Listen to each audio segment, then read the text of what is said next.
Oh, hi, David. Hey, beat me up, Scotty. You know, sometimes that name is like a poison chalice around my neck. Well, what are you gonna do? It's like having an Alcatraz around my neck. Yeah, we're gonna read a little story. We found a little fanfic. Let's everyone calm down a little. Yeah, let's bring things down. Mellow. It's story time with Buried in 12. Story time. We were looking up random Star Trek stuff earlier, and I came across through a Google search term that I won't tell you what it was. But we found this little fanfic, and it looks very enticing, and we thought we'd read it to you. Yeah, it's a Star Trek Voyager fanfiction. It's called "Make Me Hungry Again." It's by Skazki. We'll put a link in the description. It's a we don't really need to tell you anything other. It's "Make Me Hungry Again." I mean, we haven't read the entire thing, so we don't know how exactly the whole thing goes. We do have some character graphics prepared. Just we in case, yeah. For the relevant characters in the story. In case our impersonations aren't good enough when the characters come up, we will show the graphic of the character as well. All right? Yeah. So let's. So how do we begin this? We'll just begin. We don't even know who's doing which character yet. Oh, that's fine. I'll do Tom Paris. Oh, do you want to do Tom Paris or Neelix? Do you want to do Tom Paris? I don't know. I'll do Tom Paris. All right. And we can just take turns with these. With the narration, we can just sort of swap. Yeah. All right. Well, I'll let you hit the ground running. Off you go. Fuck! Paris stood looking at the plate of purple Ragtarian noodles which had slipped out of his hands and was now upside down on the mess hall floor. Neelix darted round the counter and stood next to the disaster zone. Neither man seemed to be in any hurry to clean up the mess. We'll leave it, Neelix said calmly. Paris glared at him. Oh, sure, that's a great idea. If someone steps in it... Oh, everyone's already eaten this. I don't remember his voice. Never mind, we'll keep going. Oh, everyone else has already eaten this evening, Voyager's resident chef explained. And in 5 minutes the sauce will be so slippery it'll be easier to pick up. I should have noticed there was some on the edge of the plate. It really wasn't your fault, Tom. Don't blame yourself. I'll get you some more. I don't remember his voice at all. It's close enough.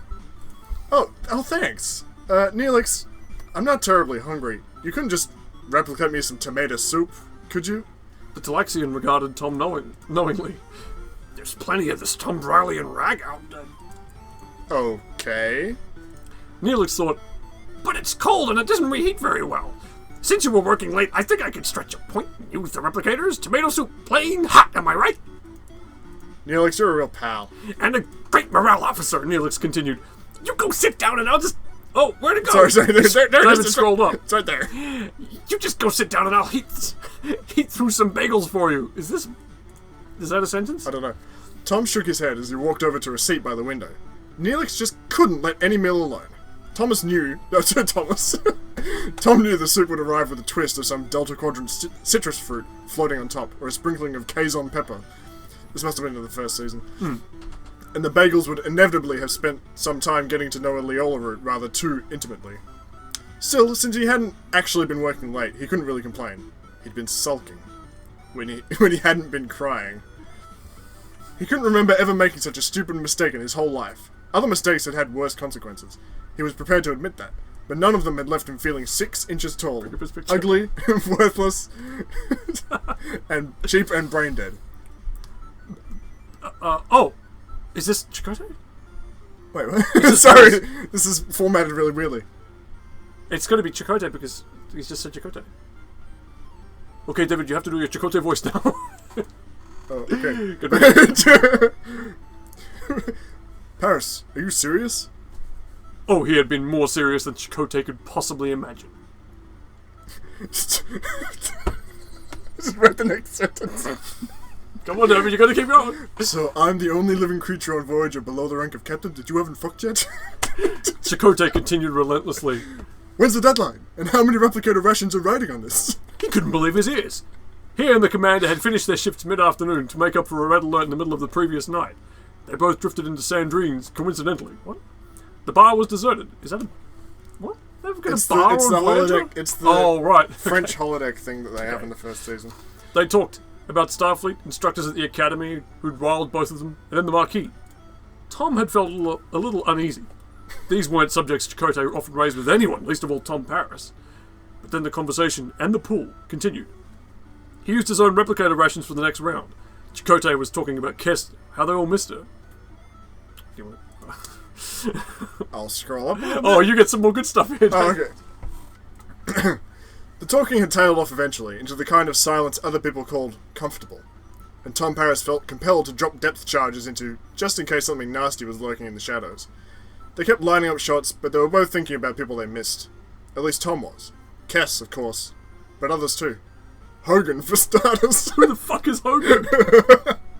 He missed Kess more, but he'd actually been more intimate with Hogan. Well, that was just sex. Just a series of one-night stands. It was as well, Paris had reflected, that nothing has... It was as well, Paris had reflected that nothing had ever happened between him and Kess. Thank you. Watching Neelix lose some of his joy, his confidence, when she'd ended their relationship, and then left the ship, had made Tom Paris think hard about whether he'd ever want a real commitment to anyone.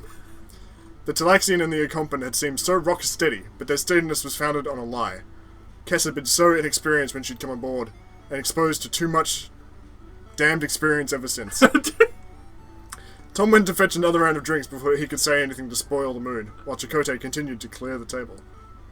Nice shot, Commander. Tom said on his return. Thanks, Tom. If Kess had been there now, with no prior commitments, would she and Tom have a possibility? He'd like to have been a possibility, he admitted to himself. He'd like to think she'd have stayed, that they'd have found a way to make it safe to I can't even talk. Safe for her to stay. That he could have made her want to stay. He laughed. No one had ever wanted to stay around for the sake of Tom Paris. Tom? What? What?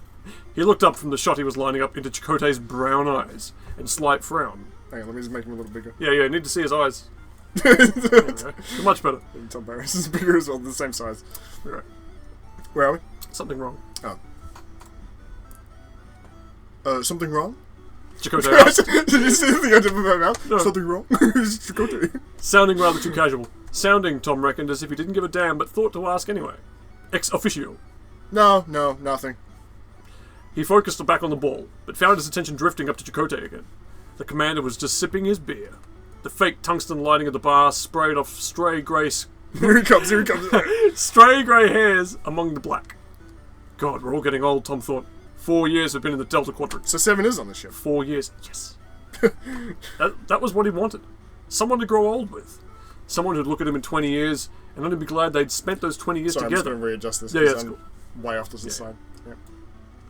He swallowed a sudden lump in his throat, watching Harry and Balana. He'd been spending too much time watching Harry and Balana. What sort of sentence is that? Are you okay, Tom? Didn't you just ask?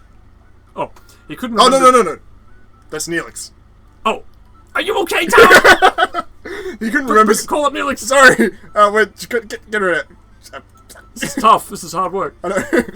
Are you okay, Tom? He couldn't remember sitting down at the table, and here was Neelix already, putting the tomato soup and the bagels in front of him. What's that? Tom demanded. Tom demanded, jabbing a finger at the soup. The chopped green foliage didn't look like any of Neelix's usual range of garnishes, and he'd take an excuse to avoid answering the Talaxian's question. If he started to answer, he might not be able to stop. Parsley! Neelix said, sounding a little offended. Parsley? Where the hell did you get parsley from? Oh, I've been growing some herbs in my cabin since Kess went. She didn't have much luck with it in the hydroponics bay, but it seems to have liked the shelf next to my bed. You're getting a little extreme there. Yeah. Okay. Neelix trailed into wistful silence. I can't shout at you about how I'm growing the parsley and then drift into wistful silence. Okay. Well, congratulations, Neelix. Tom took a generous spoonful of soup. It tastes just right. He couldn't keep the surprise off his face.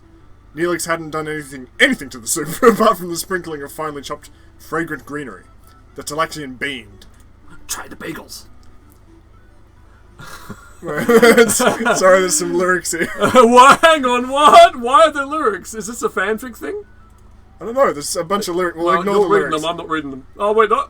Okay, I'll read the lyrics. Okay, this is Tom and Neelix thinking at each other, obviously. Yeah. You're so gorgeous, I'll do anything. I'll kiss you from your feet to where your head begins. You're so You're so perfect. You're so right as rain. You make me hungry again. Okay. Oh, okay, so that's a lyric. Yeah. Tom hesitated. Maybe this was too good to be true. Oh, go on. Mr. Tuvok gave me the recipe. Right. Tom thought. Vulcan bagels. It was too good to be true. Which he told me he obtained originally from a bakery in downtown New York, intending to take it home to his wife. Knowing that, he looked thoroughly skeptical. Tom tried to make up for it by taking a large bite. You haven't done anything to it. he said, his mouth still full. No, I followed the recipe. Of course, I can't replicate the exact ingredients as a matter of course, but I'm sure I can adapt to what's available. Now I know what it's supposed to taste like. Tom nodded enthusiastically. Bland, Neelix said. I wouldn't say... Insipid. They're an accompaniment, Neelix. They shouldn't drown out the wonderful taste of... He started in his Australian accent. Hang on. Tomato soup. Okay, tomato soup. Plain hot. Neelix filled in for him. Tom shrugged apologetically. It's just the way our taste buds are. Narrow. Restricted. Like the rest of your tastes. Neelix took a swipe at the spotless tabletop with the damn rag he was holding. Neelix, is something wrong? Wrong? What could possibly be wrong? The Talaxian bustled away from the table. Neelix? He turned and looked at Tom. I haven't done something to upset you, have I? No. No, you haven't. Not at all. No one's done anything to accept me. What a ridiculous suggestion. Tom took a deep breath. Neelix, we're friends, aren't we? Of course. Why shouldn't we, Well, I was a little... with Cass. Tom could have cheerfully bitten his tongue out and added it to the soup. Whatever was bothering Neelix, mentioning Cass was certain to make it worse. Unexpectedly, Neelix came back and pulled out the chair facing Tom's. He sat down. What about Cass? I'm only... Well, it was a long time ago, but I know it bothered you. What bothered me? The Talaxian demanded with uncharacteristic sharpness. Me, when you thought I was coming on to Cass, you were jealous, understandably. Neelix nodded. I guess some people would say you shouldn't expect anything different from me. Neelix nodded again. Well, I've learned a great deal about humans since then. Huh? How unimaginative you are. How obsessed with your own narrow concepts of beauty and utility. You've lost me, Neelix. I thought you were mad at me for trying to steal your girlfriend, not... Tom, I'm not going to deny I was jealous. I was so twisted up with jealousy I could hardly eat or sleep. I told myself it was stupid. Cass was the most beautiful person I ever encountered, and it was always... Delta Quadrant's full of bitches. Always been the greatest privilege of my life that I was allowed to spend those glorious months in her company. But I wasn't jealous of you. I was jealous of her. Because you found her attractive and not me. Didn't it ever occur to you, Lieutenant, that I might found you attractive? Some more lyrics here. Some more lyrics. Everything you do is irresistible. Everything you do is simply kissable. Why can't I be you? Tom stuck another spoonful of soup in his mouth before he could say anything stupid. I know. Neelix went on. It didn't occur to you. The idea is laughable. None of you could ever work out like Cass didn't throw me for one of you, a human. You weren't even the least bit surprised when we did split up. I could see you all thinking, poor Neelix, but it was bound to happen sooner or later. Well, I don't want your sympathy, Tom Paris. Neelix, Ever since you arrived in the Delta Quadrant, you've all been pairing off and splitting up again. You and Hogan, you and the Delaney sisters, you and Lieutenant Nicoletti, Harry Kim and Bellana and Ensign Warwick, Hogan and Gregor Elia, Lieutenant Carey and Ensign Wildman and Ensign Kim. Some more lyrics. I'll run around in circles till I run out of breath. I'll eat you all up or I'll just hug you to death. You're so wonderful, too good to be true. You make me hungry for you. You guys want to clip that? Since David coming on to you. You know, use that wherever you want. Yeah. Okay. What? Tom demanded. You see? You can't even keep track yourself. You behave like little Talaxian field dogs without the puppies to slow you up. But most of those, I mean, sure we flirt a little, but most people, most of the time, well, I guess we'd all like to think there's someone special on board for us, but... But not for me. Tom shrugged. Or for me either. Neelix eyed him suspiciously. Well, at least you get to have some fun along the way. Look, Neelix. Tom pushed his now empty bowl aside and leaned forward. I guess we humans, are a little unadventurous in who we find attractive. Apparently, if you analyze individual... I don't know what voice I'm doing. If you analyze individual humans who are supposed to be incredibly beautiful, they turn out to be very symmetrical, which implies their DNA is working perfectly, and incredibly average. There are passing fashions for fat and thin or tall and short. But basically, an attractive human is a healthy, average human. And, well, you're a Talaxian. The alien species that we most often intermarry with are pretty averagely human, too, in appearance. If Jenny Delaney was 120 centimeters tall and weighed in at 100 kilos, I wouldn't find her attractive. Wow. Everything you do is simply delicate. Everything you do is quite angelicate. Why can't I be you? Ensign Wildman married a Katarian! Neelix slapped. Unmodified. Snapped. Unmodified. The system never evolved to take account of... What am I doing? Keep going, David. I can't do Tom Paris. David Chakotay. He leaves his mouth open. It doesn't matter. The system never evolved to take account of spikes and ridges, Neelix. I don't know about that particular Katarian, but they're about 180 centimeters tall, their mass around 80 kilos, 10 digits. See, Neelix, in humans, short and hairy and mottled equals sickly or crossed with a yeti. Wow, this is being really harsh. Or something. We can't adjust. It's our loss, I know, but it's something we can't easily ignore. I mean, don't I strike you as tall and skinny like some plant that's been left in the dark too long? No! But I'm not exactly Talaxian centerfold material. Excuse me? You think Talaxian women would pay for pictures of me completely naked? I never spent that much time with Talaxian women outside my immediate family. You're shorter than average for a Talaxian male? I suppose I might be a little. Well, there you are. You find me attractive as a tall male, which is the norm for your species, and I don't find myself immediately attracted to you, because you're shorter than average compared to human males. It's tough, but it's just one of those things. And hairy and mottled, Neelix said quietly. Yeah, well, that too. You do have some hurdles to overcome. Why is Tom Barracks being such an asshole? I know, right? But I think you'll find human females are less hung up on appearances than the males. As you get to know... Isn't 4 years long enough to get to know someone? Neelix asked. Yeah, Paris said, but... And with every day we're heading further and further away from Talaxian space, where at least I'm acceptably furry and piebald. And nearer to the Alpha Quadrant, where if I'm lucky, someone will take me home as a cute pet for their child. Neelix snatched up the soup bowl and banged it down on the empty plate that had held the bagels. What the hell? Oh, sorry, this is Tom's thoughts. What the hell, Tom thought. I'm the ship's slut. Chakotay said so. He smiled a classic Paris smile. You could try broadening my mind. I beg your pardon? Neelix sat back down again and looked at Tom disbelievingly. Tom didn't let himself notice that he was only doing this to spite Chakotay. Neelix, I seriously consider you to be my very good friend, and I think we both deserve a little fun. I'd be honored if you'd spend tonight with me. Well, okay then. I'd be honored to accept your invitation. Your cabin or mine? Tom asked, suddenly aware of butterflies desperately trying to stay afloat in the tomato soup. Computer, Neelix announced. Lock doors! In here? I can't wait, the Talaxian announced. He's ready. He's ready for Tom. I'll take that as a compliment, Tom muttered. Neelix flipped the table over with a twist of his wrist and sank to his knees at Tom's feet. Lieutenant! He buried his face in Tom's lap. The warmth of his breath penetrated the fabric of Tom's uniform as he began to work open the fastening with his teeth. Neelix! You smell delectable! Tom looked helplessly at his hands, then placed them tentatively in Neelix's mane. It was much, much softer than he expected. Yes! The Talaxian hissed. Yes! His tongue found his way inside and made contact with the softness of Tom's cock. With gentle suction, he pulled it into his mouth. Oh God. Tom let his hand slide down Neelix's cheeks. He felt his fingers tangle in the fine whiskers. These whiskers here. Yeah. The Talaxian struggled out of his multi-hued jacket, shedding it onto the floor. He kicked and his shoes went flying across the mess hall. His toes were curling and clenched like human fingers. No! Some more lyrics here. Get ready to cap this.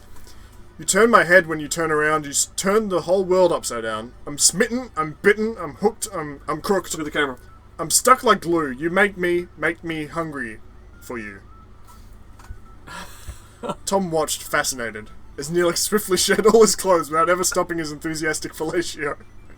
His mane continued down his spine, all the way to his ass, where it divided into two bizarre eyebrows across the top of his cheek.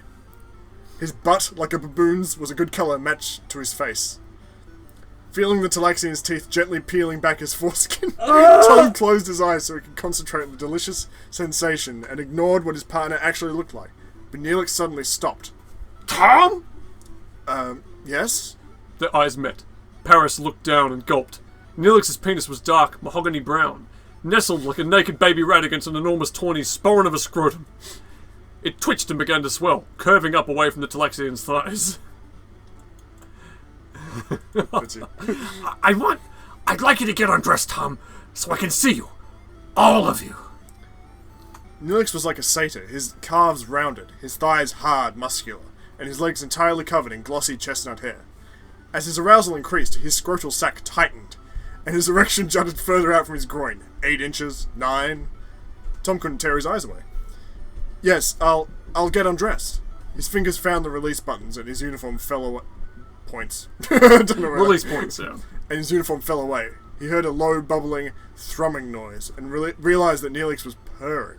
You are so beautiful, Tom. I wanna... Neelix was still kneeling on the floor at his feet.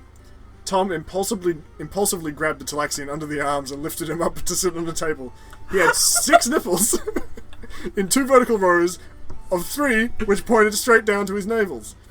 2 navels. His chest was smooth, but the hair under his arms was long, hanging in tufts. The mottling around his face extended down his neck and over his ribs, then became paler over his slightly convex stomach. Tom screwed up his courage and slid his hand in between Neelix's legs, lifting it forward to weigh and count the Talaxian's balls. No surprises there. Oh, 2, yeah. The magnificent cock bobbed in response to his touch, and wept a single glistening tear. It was no thicker than Tom's overall, but it was slightly unexpected shape, like a fully ripe pod of peas, with 4 or 5 distinct wastes down its length. Neelix? Tom's lover was gazing fixedly at him as if slightly drunk. Do you want to just jerk off, or for me to suck you off? Or do you want to... A slow smile lifted the corners of Neelix's mouth. I want to fuck you, Tom, and then I want you to fuck me. Tom uttered a silent prayer of thanks that Neelix wasn't going to be coyly romantic about this. Can I make a suggestion? Of course! I think in that case, I better fuck you first, because... Whatever, Neelix agreed. Are you going to need any lubrication? Oh, silly me! I'm sure I can find something. I just made up some ranch dressing, and The Talaxian hopped down off the table and hurried towards the galley, then stopped halfway. I know! Just the thing! What? But Neelix was bending over, giving Tom an excellent preview of the slightly puckered opening at the center of that fake face. He felt his cock move hesitantly. Neelix straightened up and turned. In his hand, he held one of the shards of Tom's dinner plate, still bearing a generous helping of the Ragtarian sauce. He trotted back to Tom, grinning brightly as the helmsman shucked his underwear. Oh, just enough pepper in this to spice things up a little, The Talaxian explained. He pushed the piece of crockery into Tom's hand and stepped back to look him up and down. Oh my, you're even more beautiful than I'd hoped you'd be. You most certainly are not skinny. Whoever put that idea into your head? Neelix suddenly stretched up onto his toes and embraced Tom, who hastily dropped the scoop of sauce onto the table and grabbed back at Neelix's shoulders to keep his balance. He jerked his head back, afraid the Talaxian meant to kiss him on the mouth, but Neelix instead was intent on bringing his cock and Tom's together. Doesn't that feel good? He murmured, rising and falling on the balls of his feet, rubbing the silk-smooth skin of his belly over Tom's now very alert erection. Tom kept his eyes firmly closed, concentrating on the low vibration of Neelix's voice against his breastbone. He felt the Talaxian's lips trailing tiny, moist kisses, and his breath cooling his skin. Tom! A hand slid between his legs and squeezed lightly. You smell so good! Cass always said humans smelled sour to her, but I never thought so. Tom wrinkled his nose. Sour? Cass thought he smelled sour? Well, she'd hidden it damn well. He took a wary sniff and blinked his eyes open. Neelix, this close up and this aroused, has a noticeable aroma. Like vanilla, but sharper. Or, no, that was it. A bottle of wine Sandrine had opened very, very late one night. Very special, Sherry. See how he looks. I think it's a lady. Oh, right. A very special, Sherry. First, how he looks. She tooted him, making him tell her everything about the colour, the smell, and the taste of the vintage, and then the sensations of his mouth as he breathed in, breathed out. After a single sip, halfway down the glass, and 5 minutes later, he'd look at the prices behind the bar the following morning, and not found the bottle listed. Sandrine had seen him. Not there, Sherry. He was the last. Neelix. Yes? You smell good too. Tom cursed himself. What had happened to his silver tongue? This is really long. Oh, okay, we're more than halfway through it, fine. How come you couldn't throw a thesaurus? How come you couldn't throw a thesaurus full of superlatives at Jenny Delaney? This is hard to read as well. And barely forced himself to string 4 words together for Neelix. The Talaxian was chuckling now. He lifted Tom's hand off his shoulders and wrapped it around his cock, thrusting into the ring of fingers. He turned his back, pulling Tom's arm in a tight embrace around his waist, and pushed his hips back into Tom's groin. I don't know how much anatomy the doctor makes you study in sickbay, he whispered. Did you know that the Talaxians have 3 separate sphincters at the entrance to the rectum? And each one can, with a little practice, be controlled quite independently. I think you're going to enjoy this. He lay down across the table, pulling Tom down with him. Don't forget the sauce! It had set like jello, but Tom could feel it melting at the touch of his fingers. He dipped into it, still gently rolling Neelix's cocks through his... one singular... through his fist. Very important detail. We just want to make sure. He brushed his palm over the Talaxian's face, then down his back and pushed his fingers between his cheeks. The purring started again as Neelix pushed back against his touch. More! You're so good at this, Tom! You're so gentle! Tom slid first one finger inside, then a second. He felt the muscles embrace him, rippling along the length of his fingers, drawing him in. It was unnerving, like being swallowed. But as the lubrication worked further inside, the Talaxian's grip on him weakened. A tiny whimper escaped from Neelix's throat. Oh, fuck me, please! I like this next bit. Okay. Tom woke to the sharp, incessant chime of his alarm. He sat bolt upright, struggling to recall something vitally important. The small table that normally sat by the arch in his living area had been pulled up to the end of the bed.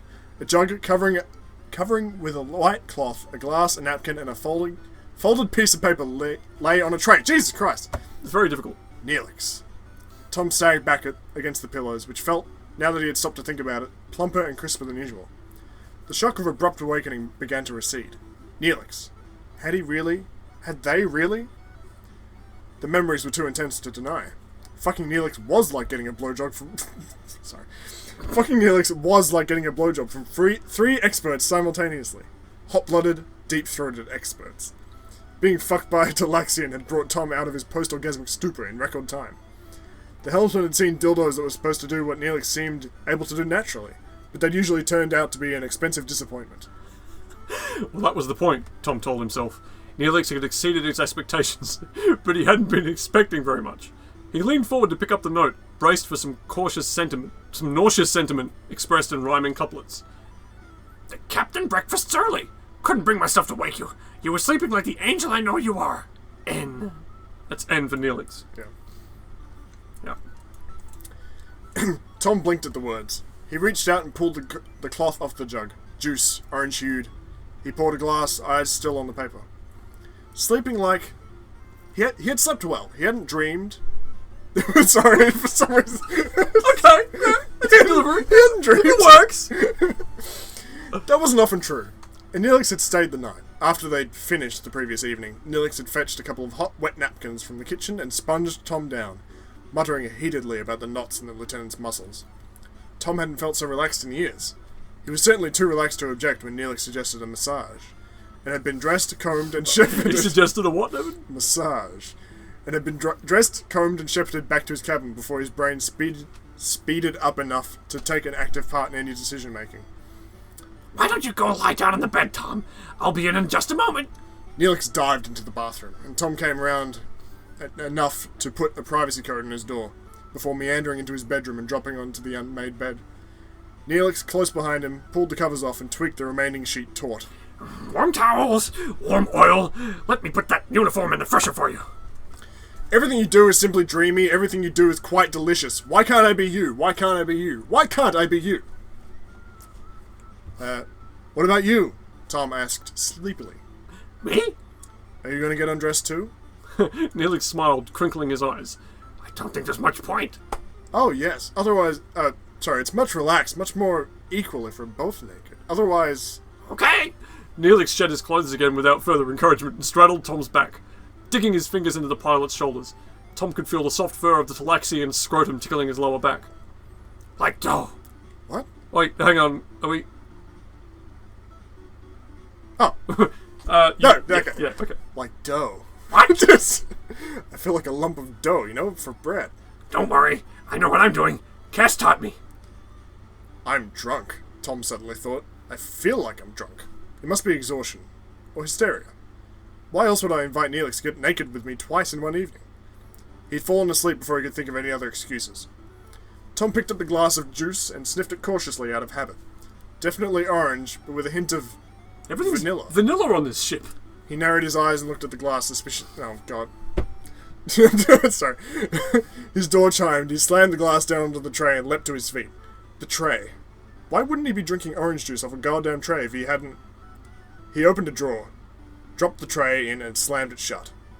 Come. And he realized he was naked. The first pair of shorts he found was covered in orange juice. The second pair was almost completely dry. He stepped into them and leaned round the archway into his living room, expecting Harry or Balana. Commander. Oh, shit, hang on. You got two characters. Oh, you screwed I'm up. gonna bring back... I'll do the narrator and you can do the character. Did I wake you? No, I was just... I was awake. I wanted to talk to you privately. Tom was recovering fast. Sorry. Excuse me, I'm not used to receiving guests this early in the day. He took a couple of long strides into his bathroom and scanned it for evidence of Neelix's visit. No. He picked his robe off the back of the door and came out, shouldering into it, eyes alert for stray whiskers on the cushions. So what brings you here, Commander? Thought you'd get the day off to a good start by putting me on report for something?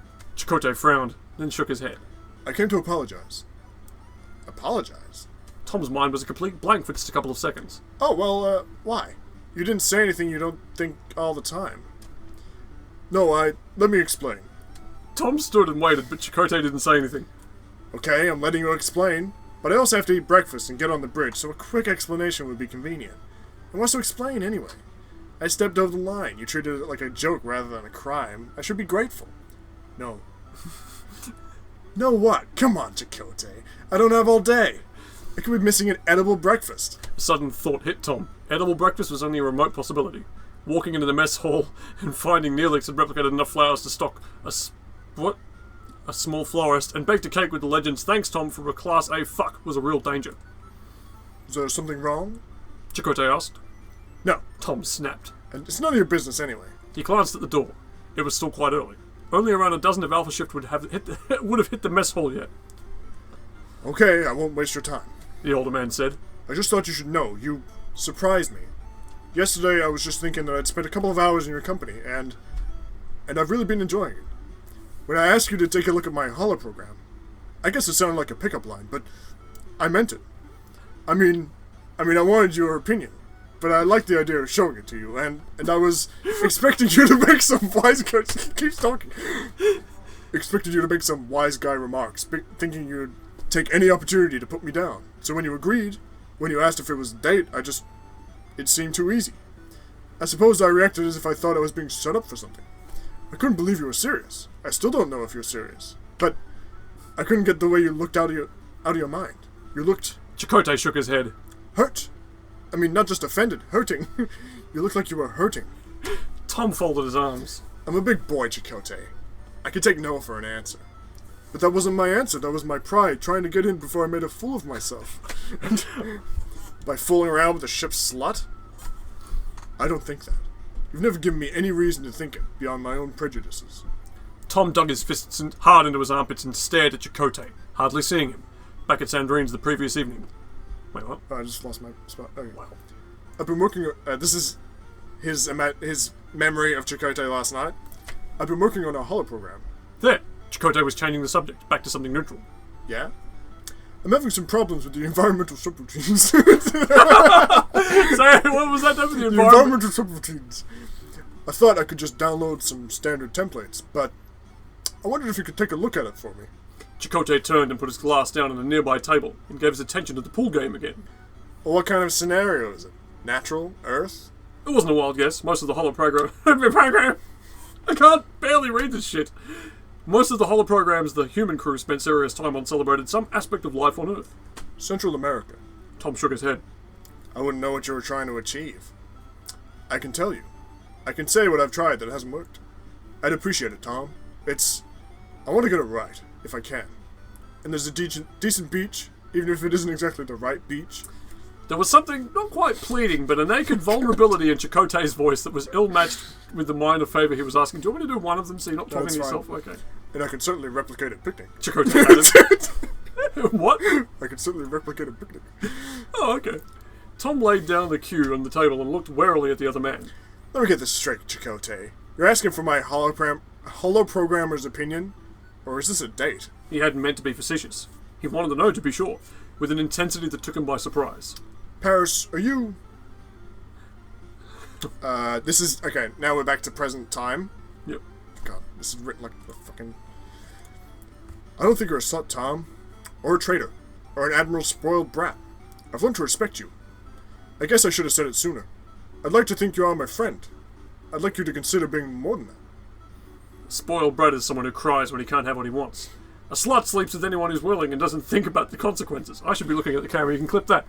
No, and a traitor takes someone's heart and breaks it without a second thought. Tom unfolded his arms and turned away to the window. I'm honored that you could feel that way, Chakotay, but your timing is appalling.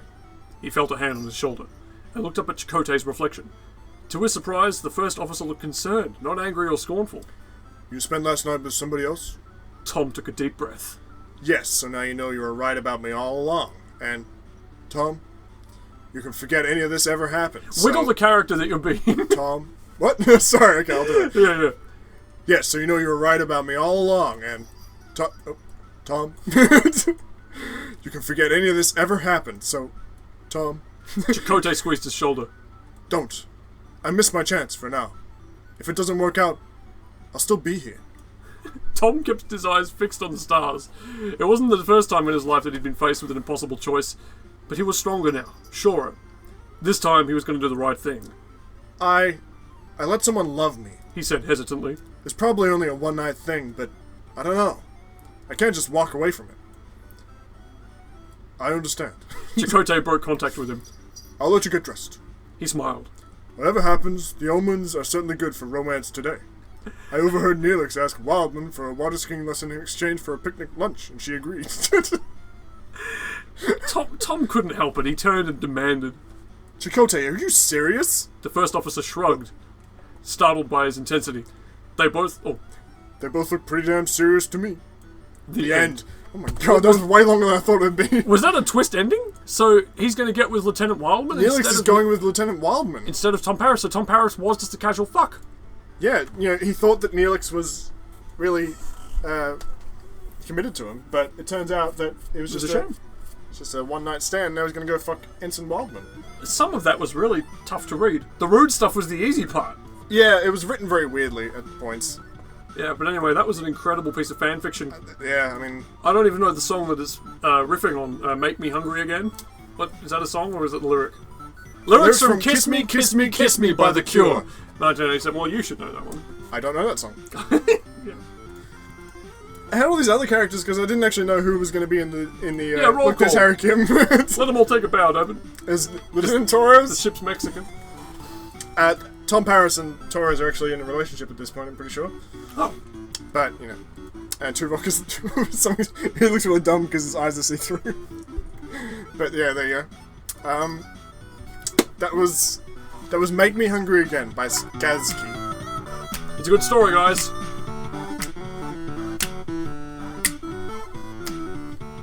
Oh, the music's pretty good.